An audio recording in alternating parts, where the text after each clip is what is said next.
যে কোনো অকেশনে বা দুপুরে এই মাছ ভুনাটা যদি থাকে আর কোনো কিছুই লাগবে না আপনাদের, খেতে এতটা মজা হয়ে থাকে। আসসালামু আলাইকুম ভিউয়ার্স, আজকে আপনার সাথে শেয়ার করব রুই মাছের দো পেঁয়াজা।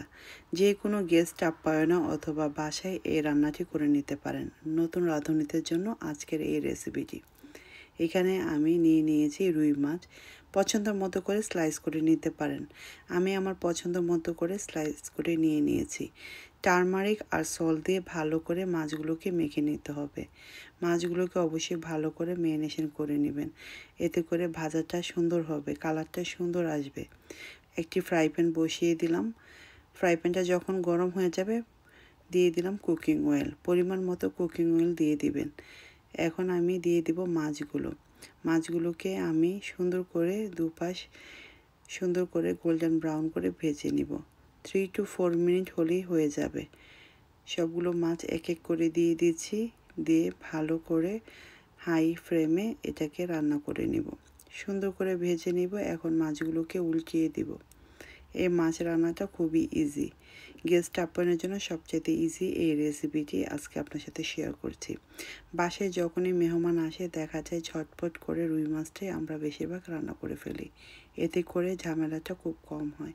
আর রুই মাছ কিন্তু খেতে অনেক মজা, ছোট বড় সবারই খুব পছন্দ। অল্প কাটা থাকে, এজন্য বাচ্চারাও অনেক খেতে পছন্দ করে। গোল্ডেন ব্রাউন করে মাছগুলো ভেজে নিয়েছি, এখন এগুলোকে তুলে নিব। দেখতেই পাচ্ছেন কীরকম করে ভেজে নিয়েছি। কম বেশি করে নিতে পারেন, এতে কোনো প্রবলেম নেই। মাছগুলোকে ভালো করে তুলে নিলাম। সেম ফ্রাই প্যানে এখন আমি অ্যাড করে দিব চপ করে রেখেছিলাম অনিয়ন। এখানে একটা মিডিয়াম সাইজের অনিয়ন চপ করে দিয়েছি। গোল্ডেন ব্রাউন করে ভেজে নিব অনিয়নটা যখন গোল্ডেন ব্রাউন করে ভাজা হয়ে যাবে এক এক করে এখন দিয়ে দিব spicy, salt for taste, turmeric powder, chilli powder, cumin powder, coriander powder, সব কিছু আমি হাফ স্পুন করে দিচ্ছি। হাফ কাপ হট ওয়াটার দিয়ে ভালো করে মশলাটাকে কষিয়ে নিতে হবে।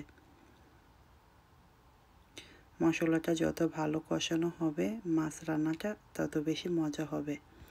ভালো করে মশলাটাকে কষিয়ে নেব 7 to 8 মিনিট।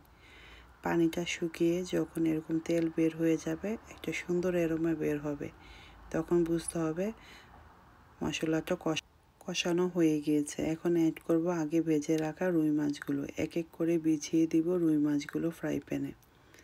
খেয়াল রাখতে হবে মাছগুলো যেন ভেঙে না যায়। সুন্দর করে আলতো হাতে মাছগুলোকে বিছিয়ে দিবেন। আজকে রুই মাছ ভুনাতে আমি একটু ক্যাপসিকাম ইউজ করব। আপনাদের হাতের কাছে ক্যাপসিকাম না থাকলে না দিলেও চলবে। আমি সৌন্দর্য এবং খাওয়ার টেস্টের জন্য ক্যাপসিকাম রেড কালার ইউজ করতেছি। আপনারা যে কোনো কালারে ক্যাপসিকাম ইউজ করতে পারেন। এরকম লম্বা লম্বা করে কেটে দিলাম যাতে খুব ইজিভাবে এটা সিদ্ধ হয়ে যায়। হাফ কাপ হট ওয়াটার দিয়ে দিচ্ছি, এর চেয়ে বেশি হট ওয়াটার দিতে যাবে না, মাছের টেস্টটা তখন ভালো আসে না। এভাবে করে উল্টিয়ে পাল্টিয়ে 7 to 8 মিনিট ওয়েট করব।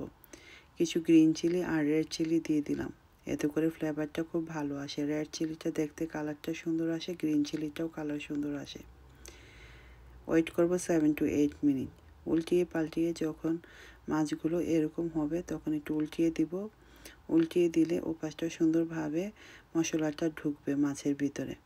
চেষ্টা করবেন অবশ্যই উল্টিয়ে দেওয়ার জন্য, এতে করে মশলা ভিতরে ঢুকলে মাছটা খেতে খুব বেশি টেস্ট হয়। একটু সময় নিয়ে রান্নাটা করবেন আর মাছগুলো যেন না ভাঙে সেদিকে খেয়াল রাখবেন। আমার মাছ রান্না মোটামুটি শেষ হয়ে গিয়েছে। আমি কিছু কোরিয়ান্ডার দিয়ে মাছটাকে নামিয়ে নিব। যখন তেলটা বের হয়ে যাবে পানিটা শুকিয়ে যাবে। সল্টটা অবশ্যই টেস্ট করে দেখবেন, আমি দেখেছি একদম পারফেক্ট। দেখতেই পাচ্ছেন কালারটা কত সুন্দর হয়েছে। এখন আমি পরিমাণ মতো কোরিয়ান্ডার দিয়ে দিব। আপনারা কোরিয়ান্ডার না খেলে স্কিপ করতে পারেন। কোরিয়ান্ডারটা দিলে খুব সুন্দর একটা ফ্লেভার আসে। কোরিয়ান্ডারটা দিয়ে ভালো করে মিক্স করে 1 মিনিটের মতো রেখে আমি চুলাটা অফ করে এটাকে সার্ভ করে নিব। রেডি হয়ে গেল আমার রুই মাছের দো পেঁয়াজা। খেতে অসম্ভব মজা, সাদা ভাত পোলাওর সাথে সার্ভ করতে পারেন। রেসিপিটি ভালো লাগলে পেজটাকে ফলো দিয়ে আমার সাথেই থাকবেন। নতুন কোনো রেসিপিতে আবারও আপনাদের সাথে দেখা হবে, কথা হবে। দেখতেই পাচ্ছেন কতটা লোভনীয় হয়েছে। আশা করব আপনারা ট্রাই করে আমাকে অবশ্যই কমেন্ট করে জানাবেন কে কে ট্রাই করেছেন। ভিডিওটা ভালো লাগলে পেজটাকে ফলো দিবেন, আবারও বলছি। Thank you for watching everybody.